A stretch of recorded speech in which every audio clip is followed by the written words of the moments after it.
Saudara-saudara sekalian, perkasa juga perhatian terhadap keselamatan sejahteraan ekonomi bangsa Melayu dan Bumi Putra. Ini kerana pihak yang sentiasa mengungkit isu ini sering mengaitkannya dengan perkara 153 dalam Perlembagaan Persekutuan.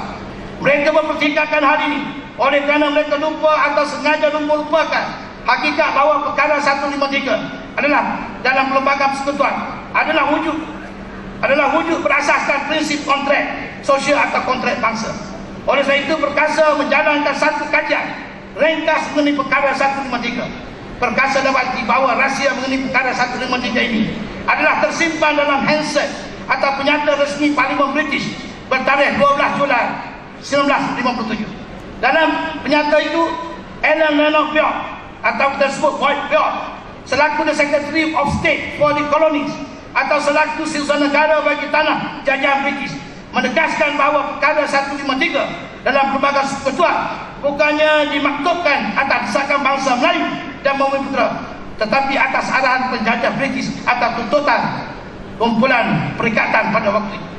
Sewaktu membentangkan Federation of Malaya Independent Bill atau rang undang-undang kemerdekaan Persekutuan Tanah Melayu pada 12 Julai 57, Bjork memberitahu Parlimen British peruntukan dalam perkara 153 adalah dipetik daripada Perjanjian Persekutuan Tanah Melayu 1948. Perjanjian Persekutuan Tanah Melayu 1948 pula memetik peruntukan ini oleh kerana ianya telah termaktub dalam Perlembagaan Negeri-Negeri Melayu era penjajah. Oleh sebab itu, perkara 153 dalam Perlembagaan Persekutuan yang menguraikan sistem kota mengenai perkhidmatan awam, pemberian lesen dan penganugerahan beasiswa untuk bangsa Melayu dan Bumi Putra ini adalah wujud atas kandak Duli Yang Maha Mulia Raja-Raja Melayu. Menurut beliau, Suruhanjaya Rik hanya mengesahkan tujuan sistem ini dalam Perlembagaan Negeri-Negeri Melayu. Berikutnya, Suruhanjaya Rik pun mengiktiraf peruntukan ini dan meragungkan ke dalam Perlembagaan Persekutuan di bawah perkara 153. Boyd juga menjelaskan Suruhanjaya Rik hanya menerima bantah kecil daripada seluruh bangsa dan keturunan yang diwakili oleh perikatan terhadap perkara 153 ini dalam Perlembagaan Persekutuan. Saudara-saudara sekalian, rahsia dan fakta mengenai perkara 153 yang tersimpan dalam penyata resmi Parlimen British bertarikh 12 Julai 1957 ini tidak pernah diketahui oleh rakyat Malaysia berbilang bangsa sebelum ini. Maka melalui daya usaha perkasa, kita menyeru seluruh rakyat Malaysia supaya menerima perkara 153 dalam Perlembagaan Persekutuan dengan hati yang terbuka, tulus dan ikhlas. Perkasa berharap selepas ini tidak akan ada sesiapa di Malaysia yang mempertikaikan peruntukan ini dan seluruh dasar serta strategi sosial ekonomi yang digubah serta dilaksana oleh pemerintah berasaskan perkara 153, termasuklah dasar ekonomi baru yang diperkenalkan oleh almarhum Tun Abdul Razak Husin di era pasca 13 Mei 69. Uraian saya mengenai perkara 153 di atas membuktikan bahawa dasar-dasar afirmatif pemerintah bukannya wujud untuk menindas rakyat Malaysia yang bukan Melayu. Hakikat ini juga dibuktikan oleh Fallon, Pakistan dan Rais dalam buku dasar ekonomi baru Pertumbuhan Negara dan Pencapaian Ekonomi Orang Melayu 2002. Kumpulan intelektual ini menegaskan DEP yang dilaksanakan oleh pemerintah adalah dasar bagi mengelakkan berlakunya rusuhan kaum yang serius untuk menciptakan keharmonian serta menyediakan asas kepada pembangunan yang besar dan mampan.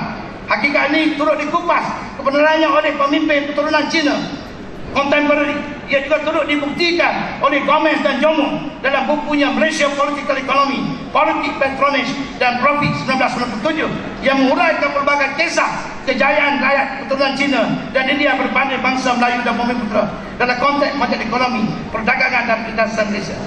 Satunya satu perkara resmi dalam buku Fallon, Paksa dan Rais 2002 pula menguraikan bahawa unjuran pemilikan equity korporat di Malaysia tahun 70 hingga 2010 merumuskan bahawa prestasi rakyat Malaysia bukan Melayu dan bukan Bumi Putra dalam konteks ekonomi, perdagangan, perindustrian dan pemilikan modal adalah hebat dan tidak terduga. Unjuran ini membuktikan bahawa dalam konteks ekonomi, perdagangan, perindustrian, pemilikan modal, pencapaian akademik bangsa Melayu dan Bumi Putra masih jauh ketinggalan berbanding dengan bukan Melayu dan Bumi Putra. Juranya adalah umpama langit dan bumi. Oleh sebab itu Perkasa mendesak supaya hakikat ini diiktiraf oleh semua pihak, parti politik, pemangkukan kerajaan serta organisasi perdagangan dan perindustrian. Perkasa juga mendesak supaya pemerintah sentiasa bertegas untuk menegakkan kebenaran ini. Jangan sekali-kali tunduk, berkompromi atau lemah semangat. Tidak usah dilayan apa jua tuntutan yang boleh menghakis berbagai-bagai peruntukan mengenai kontrak bangsa yang termaktub dalam pelbagai keputusan. Jangan jika tidak, kedudukan ekonomi bangsa Bumi Putra yang masih daim boleh terhakis jadi lebih daim, lebih mudah dan lebih tertinggi. Dengan ini Perkasa memohon kepada pemerintah, kajilah semula seluruh program, strategi dan dasar baru mengenai sosial ekonomi Malaysia menerusi perspektif Melayu dan Bumi Putra supaya bangsa Melayu dan Bumi Putra mampu menikmati kemakmuran ekonomi negara secara adil dan saksama. Dalam arti kata lain, walaupun pemerintah pada hari ini sedang menunggu pada dasar-dasar satu Malaysia serta lain-lain pendekatan baru yang lebih segar, Perkasa berharap semoga usaha ini masih tetap bersediakan semangat, roh dan dasar-dasar afirmatif yang dipropori oleh almarhum Tun Abdul Razak selepas peristiwa 13 Mei.